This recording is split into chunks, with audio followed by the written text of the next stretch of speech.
Bonjour à tous et bienvenue sur Maroc 24. Assurez-vous de vous inscrire et d'activer les notifications pour rester informé de toutes nos nouvelles vidéos. Aujourd'hui, lundi 12 février 2024, plongeons dans l'univers fluctuant de la diplomatie algérienne, illustré par le cas de José Manuel Albarès. Le ministre espagnol des Affaires étrangères, fin prêt pour une visite officielle à Alger, se voit brutalement désinvité.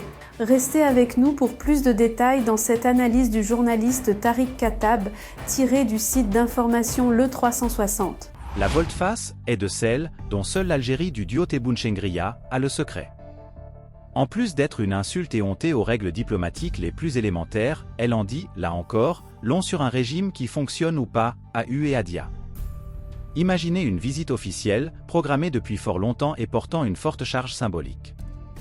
Puisque supposé tourner la page de 2 années de conflit, plus ou moins ouverts entre deux pays, qui se retrouvent annulés, moins de 12 heures avant d'avoir effectivement lieu.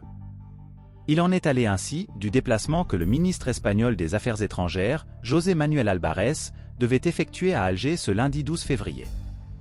Coup de théâtre, l'Algérie, dont le chef de la diplomatie Ahmed Attaf en avait pourtant formulé la demande, a décidé du report sine die de cette visite. Des motifs factuels de ce report, on ne saura rien. La diplomatie algérienne se bornant tantôt à suggérer un souci d'agenda, tantôt à prétendre à tort que c'est l'Espagne qui serait à l'origine de cet ajournement. Une thèse fallacieuse, colportée notamment par un certain Ignacio Sombrero, ancien correspondant espagnol à Rabat, érigé en propagandiste en chef du régime algérien. Le chef de la diplomatie reporte sine die son voyage à Alger lorsqu'il apprend que le président Tebboune ne le recevra pas en audience. Après 20 mois de crise, la réconciliation Espagne-Algérie n'est pas encore terminée, écrit-il, la main sur le cœur, sur X. Sauf qu'il n'en est strictement rien. Et c'est bien la diplomatie algérienne qui est responsable de ce qui s'apparente à une annulation pure et simple, due à un de ces coups de sang qui font office de politique détachée le voisin. Une décision à rebours des annonces diverses et variées du régime algérien, qui ne cessait de crier à la réconciliation entre Madrid et Alger, à la faveur d'un changement imaginaire de la position espagnole sur la question du Sahara. Ubuesque, la sortie d'Ahmed Attaf en décembre dernier, sur la plateforme de podcast Galatirg du groupe de médias qatari Al Jazeera, est encore dans les mémoires. Les yeux dans les yeux, face à Khadija Bengana, journaliste algérienne au demeurant porte-voix du régime dans le monde arabe, le ministre algérien des Affaires étrangères a juré par tous les saints que l'Espagne a changé sa position à 180 degrés. Or, le chef du gouvernement espagnol n'avait fait que préciser que la nouvelle position de son pays était conforme à celle de l'Union européenne et au processus de l'ONU. Face au wishful thinking de la junte, il y a les faits. Non seulement Madrid n'a pas changé d'un iota son soutien ferme et définitif au plan d'autonomie marocain, mais aux positions se sont joints les actes. L'annonce de l'ouverture d'un hôtel espagnol à Dakhla et celle d'une antenne de l'Instituto Cervantes, émanation de la diplomatie culturelle espagnole, à Leyún, sont des exemples parmi tant d'autres.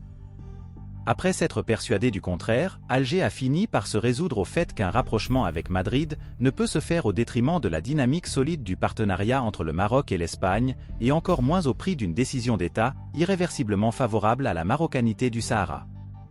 Alger a eu beau jouer au plus fin en tentant un rapprochement graduel avec Madrid depuis la crise diplomatique qu'elle a enclenchée en mars 2022.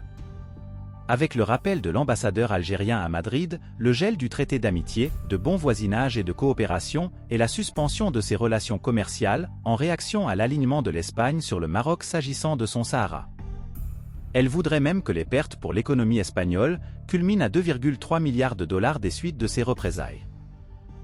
Et le déplacement d'Albarès devait symboliser le début d'une nouvelle étape de dégel, précédée par la désignation à la mi-novembre 2023 d'un nouvel ambassadeur à Madrid, Abdelfettah Dagmoum, en remplacement de Saïd Moussi, l'autorisation de certaines importations et la réouverture de lignes aériennes entre Alger, Madrid et Barcelone.